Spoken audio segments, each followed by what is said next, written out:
अट्टशूला जनपदा शिवशूला द्विजातयः कामिन्यः केशशूलिन्यः सबवन्ति कलाविह। अर्थात नारद जी कह रहे हैं, यहाँ पर वेद बेचने का अर्थ है अनुष्ठानों को तय करके करना। ब्राह्मण लोग कोई भी पूजा पाठ तय करके करने लगे हैं, यद्यपि यह दोष है। अब परंतु क्या करें, ब्राह्मण लोग भी यद्यपि तय करके अनुष्ठान नहीं करेंगे तो आप लोग कुछ देते भी तो नहीं हो। विवाहों में लाखों रुपए डीजे में फूंक दोगे, साज सजावट में फूंक दोगे, बिना किसी मतलब के किन्नरों को 21,000 या 51,000 दे दोगे। ब्यूटी पार्लर वाली को एक हाथ की मेहंदी लगाने के लिए 10-5 हज़ार दे दोगे। किराए के कपड़ों में कई हज़ार फूंक दोगे। अन्य बहुत से फालतू के खर्च कर दोगे शादी में।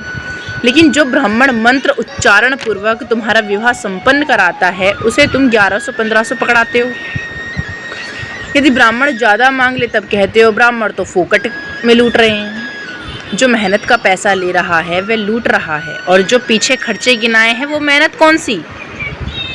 आधा 1 घंटा मेहनत करेंगे और कई हज़ार लेकर के जाएंगे। ब्राह्मण तुम्हें लूट रहा है, ब्राह्मण के भी खर्च हैं भाई। सभी की महंगाई, तो ब्राह्मण की दक्षिणा तो बढ़ा दो। आज से 20 साल पहले तुम्हारी सैलरी जो 5,000 थी, आज उसी पोस्ट पर 60-70 हज़ार मिल रही है सैलरी। वो तुम्हें दिखाई नहीं दे रही होगी, परंतु ब्राह्मण की दक्षिणा वही रहेगी। विडंबना यह है, यजमान कुछ देता भी तो नहीं है, और किसी दुकान पर सामान लेने जाओ तो वो सामान महंगा बेचते हैं। ऊपर से ये कहते हैं आपको क्या, कोई एक मुर्गा फंसा लेना, पूरा खर्च निकल जाएगा। हम कहते हैं वह मुर्गा तुम ही बन जाओ, तुम ही सामान फ्री में दे दो। मतलब ब्राह्मण दोनों तरफ से मर रहा है। ऐसी स्थिति में यदि ब्राह्मण पहले से निर्धारित ना करे तो तुम लोग तो 100 रुपये दे के टकरा दो। अतः ब्राह्मणों को तय करना अनिवार्य है। दोष है वो होता रहे, लेकिन नारद जी ने देखा शिवशूला द्विजातयः कि ब्राह्मण कल्याणकारी ग्रंथों को बेच रहे हैं, स्त्रियां शरीर बेच रही हैं। इसका दूसरा अर्थ ये भी लगता है स्त्रियां बालों से रहित हो गई हैं। पहले की स्त्रियां केशों की वृद्धि और पुरुष बाल बढ़ा रही हैं।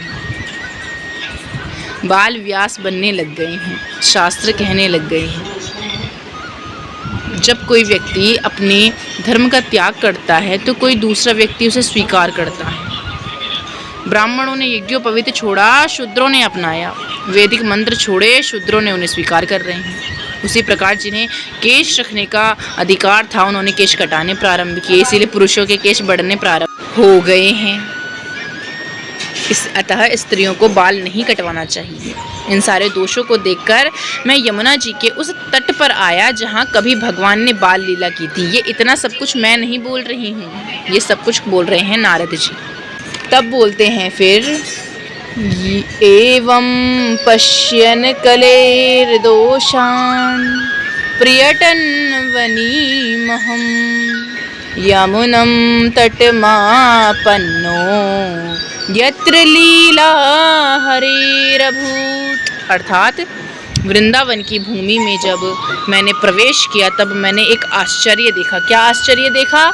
तत्राश्चर्यं मया दृष्टं श्रूयतां तन्मुनीश्वरः एका तु तरुणी तत्र निषण्णाखिन्नमानस। अर्थात यमुना जी के तट पर एक स्त्री बैठी हुई है। उस स्त्री के पास 2 वृद्ध पुरुष लेटे हुए हैं। वृद्धो द्वौ पार्श्वे निःशसन्तावचेतनौ शुशन्ति प्रबोदन्ति रुदति च तयो पुरा। दक्षदिशु निरीक्षन्ति रक्षितारं निजं वपुः विजयमाना शतस्त्रीभिर्भो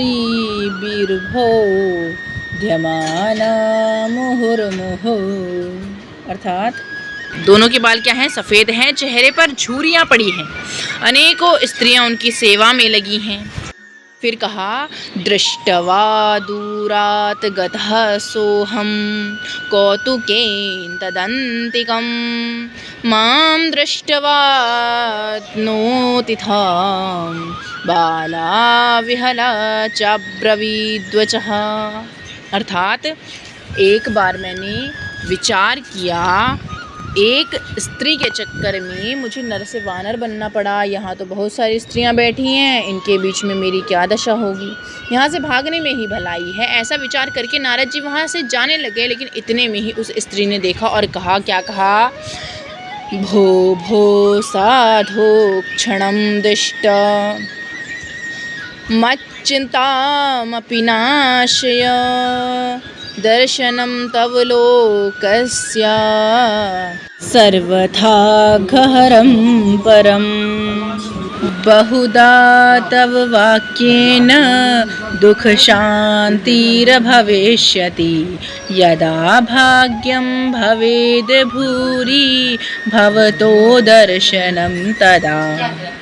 अर्थात, अरे महात्मा जी कहाँ जा रहे हो? कुछ क्षण रुक जाओ, आप जैसे संतों के दर्शन से पाप मिटते हैं। तुलसीदास जी लिखते हैं, सरदापक शशि निशि अपहरहि संत दर्शियम जिमि पातक हरणी। जिस तरह शरद ऋतु दिन भर में जितनी गर्मी होती है, रात्रि में चंद्रमा उसका हरण कर लेते हैं, उसी प्रकार आप जैसे संतों के दर्शन से पातकों को हरण हो जाता है। अतः आप कुछ देर के लिए यहाँ रुक जाओ। उस स्त्री के कहने पर मैं वहाँ रुक गया। कौन कह रहे हैं? नारद जी कह रहे हैं। और मैंने पूछा, नारद उवाच कासी त्वं का विमोचेमा नार्यः कः पद्मलोचना वद देवी सविस्तारं स्वस्य दुःखस्य कारणम्। आप कौन हैं? ये दोनों कौन हैं? ये कमलनयनी स्त्रियां कौन हैं?